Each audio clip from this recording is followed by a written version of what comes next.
Today you're going to hear from Omar, who's one of my students and also started off as my editor. And he implemented the A-list model and applied it to himself and used it to get onto film sets. So I think it's very useful for you to see somebody that used these methods and is now a paid professional working for Netflix, working for MTV, and all the big stuff in Los Angeles. You can do these methods anywhere in the world, and you can do this starting from absolute scratch, knowing nothing. Enjoy. I am so excited to give you guys an example of our professional project strategy. This is a strategy that we teach within the craft certification program, and he just did it. And what this strategy is where you actually do a craft for a professional director, professional people. So you can get on shoots as a production assistant, right? That's not so hard. But getting that opportunity to do the craft with professionals and being seen that way, oh, this is what makes me so excited. And that's what Omar just did. This can happen years down the road, like for most people, or you can make this happen through connections, through professional connections. So the thing is that the professional connections are what give you these opportunities. It's never going to be like the passion projects that are done by students and the indie films done by students. The people that you're hanging around is how you get these kind of opportunities. So I'm sure that you are going to explain how you got this opportunity from a producer friend of ours that's a professional. But yeah, it's just very exciting, and I'm so glad that we are able to share the details of this with you. Although you are going to need to do this yourself, and I know that you can, and that's why we're here, is to help you see this pathway for yourself so that you can do it too. How do you use your connections to move up in the industry? How do you use your connections to get higher paying work, to get connected with, professional directors and professional camera operators, professional producers? How do you make that happen? Well, I'm sure you know that there are many different types of film shoots.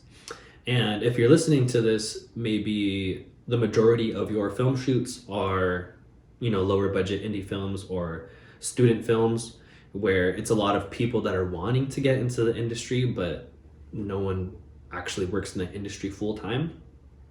Well, there is another level of indie films where it's a lower budget shoot, but the majority of the people working on that shoot are professionals and they work in film full time, and they're taking a pay cut to work on that project because they are working with their friends, because they're doing a favor for their friend. And the question is, how do you get connected to those shoots? How do you get on those shoots? So let me paint the scenario for you. A professional director, commercial director, he makes his money shooting commercials. And he's a filmmaker at heart. He writes and directs his own stories, his own art, and he assembles a crew of professionals that he also works on the commercial jobs with, the commercial jobs that pay incredible amounts of money. He reaches out to those commercial connections and brings them on to his passion project. Okay? On a commercial job, a union job, the minimum pay is like $550 or $650 for like 10 hours of work. For the craft jobs, the PA jobs pay usually like between like $300 and $375 per day. So these professional connections are endeared to the director, and they want to work on his project because they already are reliable, they're trustworthy, a relationship has been established, and they want to do a favor for this person that gets them a lot of work. Okay?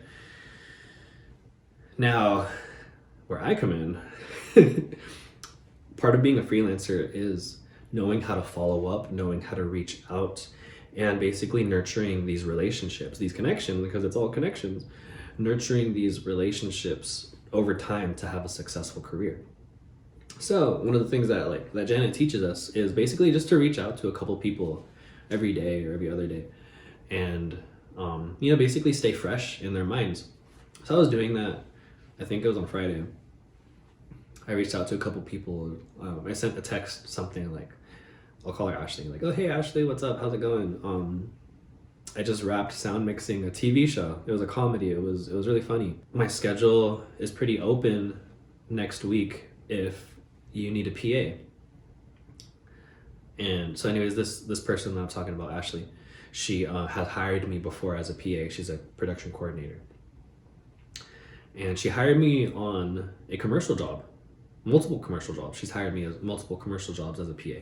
So that's why I told her I'm available to work as a PA in case she needed an extra PA. And then also I let her know that I'm also working in my craft. You know, I just wrapped a TV show where I was working in my craft as a sound mixer. So I let her know that too. Guess what happens next? Literally like 2 seconds. It was really fast. The next moment after I send that text, I get a call. Hello, Omar. This is Tom. I got your number from Ashley. I'm shooting a short film next week and I would love to have you as a sound mixer. And it was really cool. I was like, oh my gosh, this is incredible. And this was a commercial director. I've actually PA'd for him. We worked on a job months ago where I was PAing and he was directing. And, you know, he's shooting his passion project and he's looking for a professional sound mixer that's lower budget that he can trust. So what does he do? He reaches out to his team, asks them like, hey, do you know anybody good that would be interested in working for an indie rate? And then because I was fresh on Ashley's mind, she referred me to this director that she gets a lot of work from. And that's how it happens. That's how you use your connections. That's the power of following up and reaching out to have a successful career as a freelancer. Okay, so you're probably asking like, oh, like, well, that's an indie film. Like, still, like, how do you make that a career? The career thing is all connection. It's all relationships. I didn't do this for the money. I did it, well, one, actually just because I love working on film sets, and two, because I understand that the quality of connections on this shoot, the quality of connections that Ashley is networked with, that Ashley is connected to, is going to advance my career. You know, these are people that I want to land well with. I want to have a good impression on them, because if I do a good job, they're going to hire me in my craft on the higher budget jobs, on the commercial jobs. And that's exactly what the director said. He was like, oh, you know, like, I'll have to pay you a lower rate, but I'll bring you onto a commercial the next time we shoot in Los Angeles. And, you know, on my end, I'm expecting that to happen, but also I have the foundation set, so I'm not relying on that one particular job to come in. But anyways, this is a seed that's been planted. This passion project that he shot, we just wrapped yesterday. You know, it was a smaller crew. I made $150, and everyone on that crew is professional. They all work on these big budget commercials. And now I'm connected with them. And it was so interesting to feel like the energy shift, you know, because like when you're on set as a PA, you know, you're there as a peer, you're all professionals, but still everybody understands that the PA is a temporary position and PAs want to do something else. They're using the PA position to move up. So now on this short film, I was like, oh my gosh, like it was really cool to actually, like, I felt like more peer to peer, and that was really beautiful, like to be able to interact with the director and to the camera operator and you know, the DP and the AC and talk to them in a different way, instead of talking to them as a production assistant. I'm talking to them like within my craft, within the department. And so that was really cool to experience, and it feels really good. Like I'm noticing the growth which within myself, and you know, you will experience that too. The thing is, you can't do it from an entitled mindset. You know, you cannot do it from like, oh, like I deserve this type of work. I deserve to be working in my craft like immediately after film school. You can't do that. You have to approach it professionally and cool, and casually. And that's the way to do it, you know. The other thing is you have to have a blend of the professional work and the lower budget, not quite professional work, you know, the student films and that type of thing. We call it the 80-20 principle in Friends in Film, where you spend 80% of your time working on the big budget professional stuff and 20% of your time on the lower budget, like freebie or indie stuff. And that does a lot of things. On that 20%, that's where I got smooth in my craft. In this particular instance, that's how I got smooth doing sound mixing, is because I've worked on so many lower budget shoots. I made so many mistakes. I got really good within a short amount of time. And I'm still learning now. I have that foundation set where I can go into this professional setting, still a lower budget setting, but I know how to do my job. And I know they can trust me to deliver what they're paying me for. And that's important to understand. So you get the experience and the reps and the craft on the lower budget stuff, and then on the 80% of the work, the higher budget stuff, that's where you make the relationships, and also where you get experience. It's where you develop mentors that have been doing it much longer than you have, and you're able to ask them questions and they start teaching you how to do the craft. So if you're a filmmaker, if you're a director, you got to spend 20% of your time, directing your things, but then you have to spend 80% of your time PAing at first on the bigger budget stuff. So you actually make professional connections that will hire you in your craft, will hire you as a director or camera operator. And also they will send you the lower budget work that's the pay is higher than what you would normally get, but it's lower than what they would normally get. So that's how you set yourself up for success. Everybody on this job, this passion project that I worked on last week, everybody was referred. This job was not posted. It was not put on Staff Me Up. It was not put on Facebook. Because the director has such a professional network, he was able to get professionals on his project. So now it's your job, our job, to insert ourselves into that network by doing a good job as a production assistant. And that's what Friends in Film teaches us how to do. That's what Janet taught me how to do. If you do the program, you'll learn how to do that. It's a 10-month process. Oh, something cool. So immediately when I pulled up to that the shooting location on this passion project, on this short film, the locations guy, he is also a professional. He's actually a TV producer. And I was like, oh, hey, what's up? I'm doing sound. And he's like, oh, perfect. Like, I actually produce TV most of the time, and I always need a sound mixer. Let me get your contact info. So that was immediately, as soon as I pulled up on set, just like straight up, bro. Like, it was incredible. And that's what you can expect too.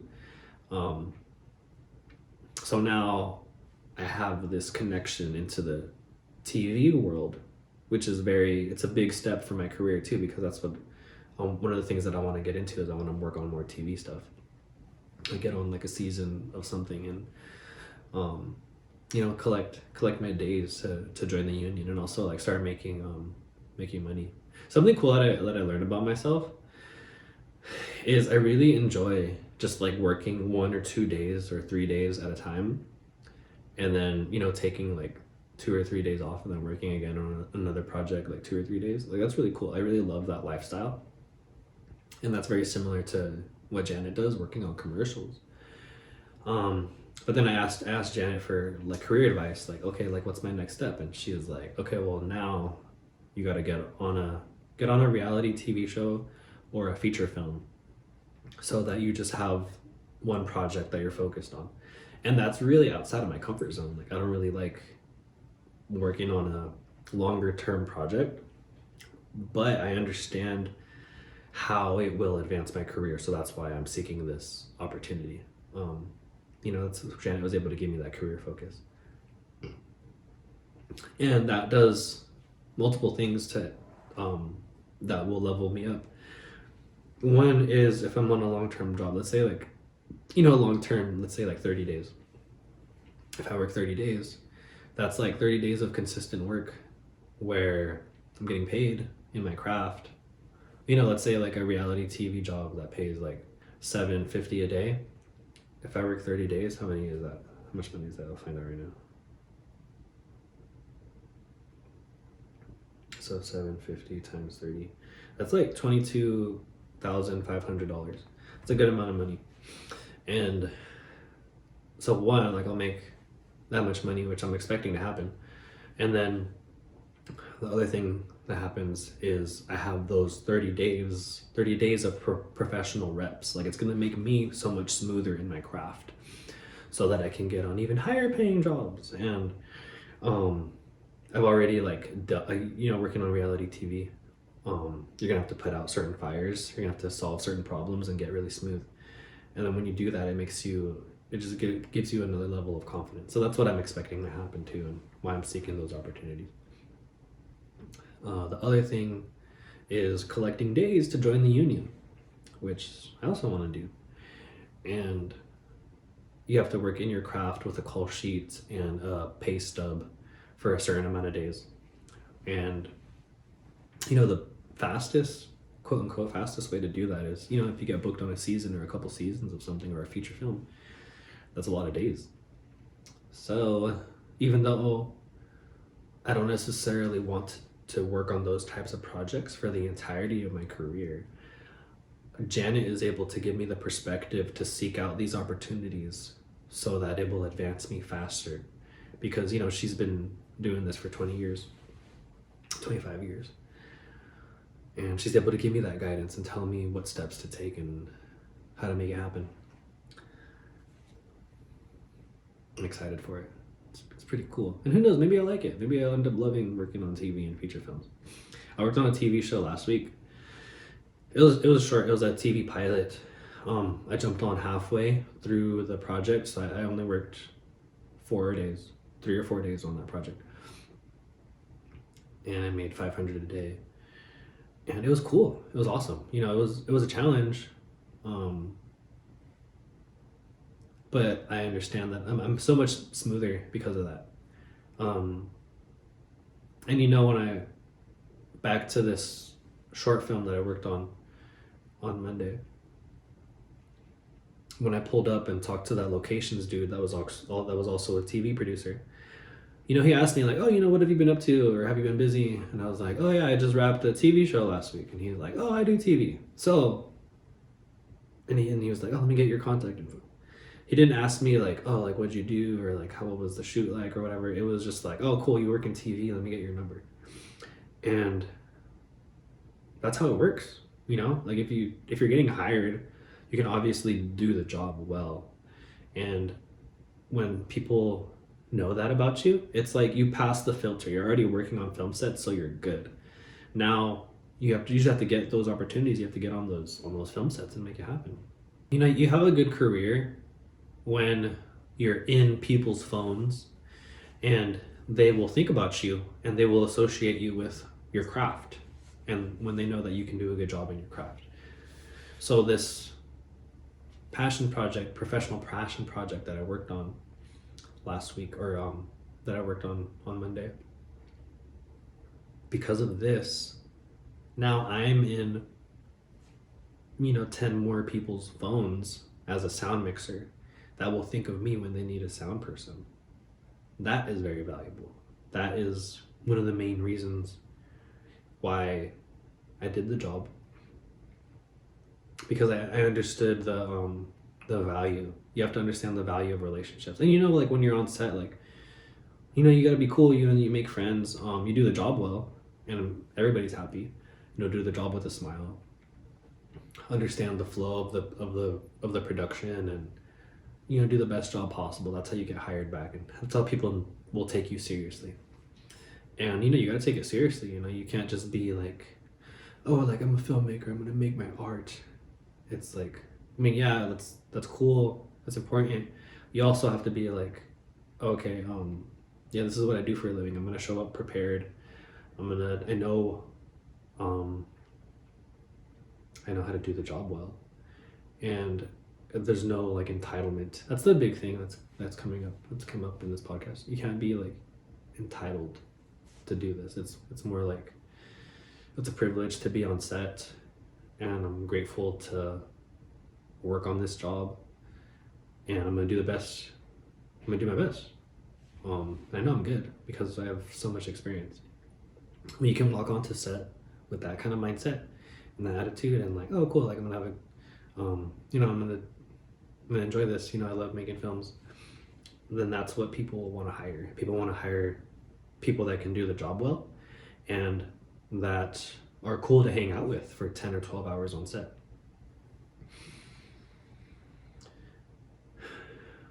Yeah. Well, I'm gonna wrap this up now, but some key takeaways are it's important to follow up as a freelancer. And there are certain ways to word your texts and your emails to let people know, like, hey, I'm making moves, I'm working on my craft, and I'm connected in the industry. Think about me when you need help. And they will hire you and pay you.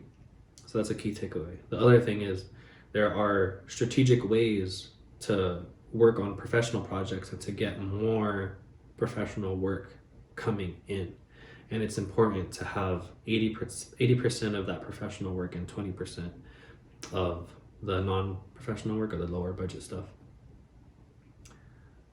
Because that's how you build the foundation for a solid career. And then eventually, you'll get all professional work. That's where we're going to end up.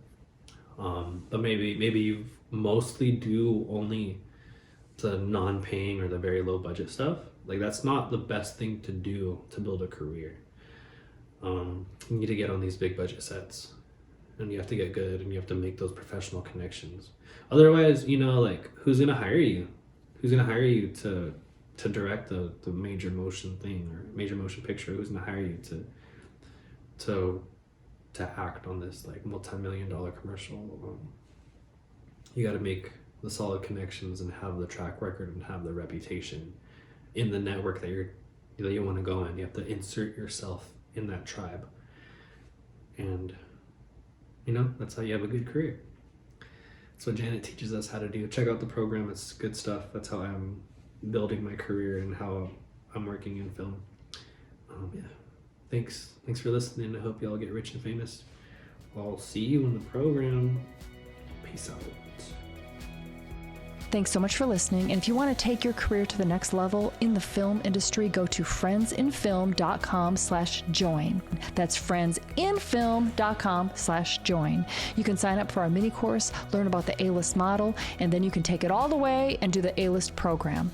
So that's friendsinfilm.com/join. Thanks so much for listening. Have a great day, everybody.